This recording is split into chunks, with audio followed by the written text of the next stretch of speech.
Hi there, today on Get Busy Watching. Join me as I indulge in a prolonged post-savoring of my binge with the fourth season of The Crown, and as I give you my reasons for why this is a show that you should not miss. Two women running the shop. That's the last thing this country needs. Perhaps that's precisely what this country needs. My goal is to change this country from being dependent to self-reliant, and I think in that I am succeeding. Joblessness, recession, crises. It's a dangerous game to make enemies left, right, and centre. The larger than life. Whether you've been at it for the past 3 seasons or whether you are a novice to the Crownverse, you cannot deny the sheer scale and grandiose of this show, the high production value that recreates an authentic replica of grand manors and gilt-edged palaces, glorious costumes, gorgeous people, awe-inspiring events and picturesque locales from all over the world.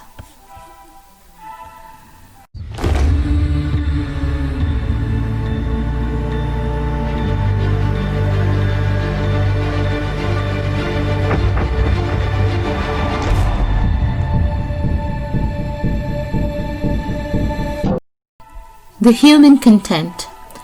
The grand old names and new hitherto a monochrome pale shadow in our imaginations from the British and world history have been given flesh and blood, feeling and emotion as they are brought to life, brought closer to the drawing rooms of us, the common folks, by the spectacular portrayals of an able and exceptionally talented artist ensemble.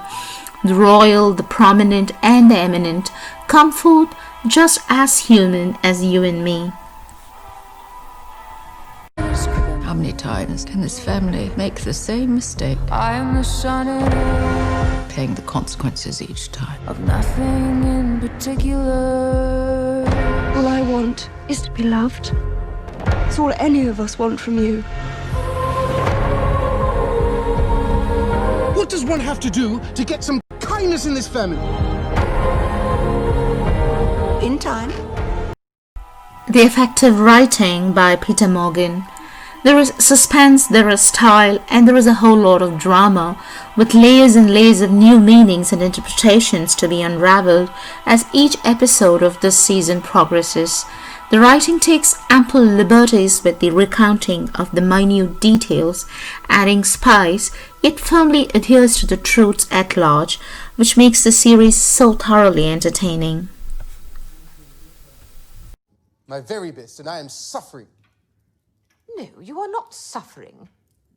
We're all suffering having to put up with this. Let me make something clear. When people look at you and Diana, they see two privileged young people who, through good fortune, have ended up with everything one could dream of in life. No one, not a single breathing living soul anywhere, sees cause for suffering. They would if they knew. Knew what? Character-centric.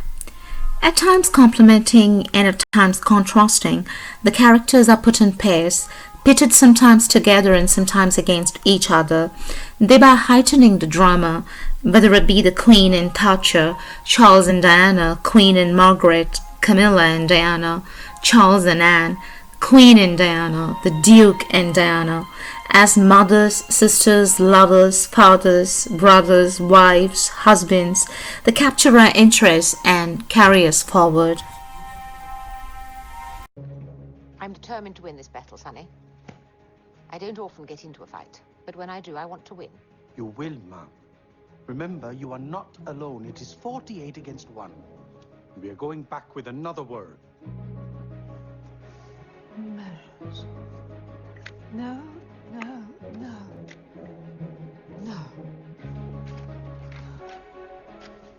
Sorry. The standouts. In a season so packed with superlatives, it is so difficult to pick out the outstanding actors, scenes, dialogues, or episodes. Anyways, here are my humble picks. My favorite pick for the episode would be episode 5, Fagin. This was an extraordinary episode that followed the account of a downtrodden, downcast, common subject coming into confrontation with his ruler in a private audience with the Queen herself, thereby stripping her of all the larger-than-life adjectives that she is often bestowed with, and we get a glimpse of the middle-aged woman caught unawares in her bed at dawn, fearful and pale, yet undoubtedly so composed and dignified, befitting a queen. Thank you.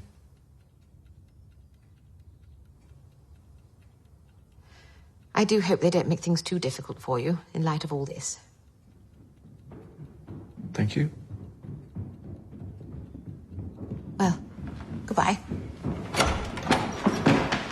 Don't touch her. It's all right. I shall bear in mind what you've said.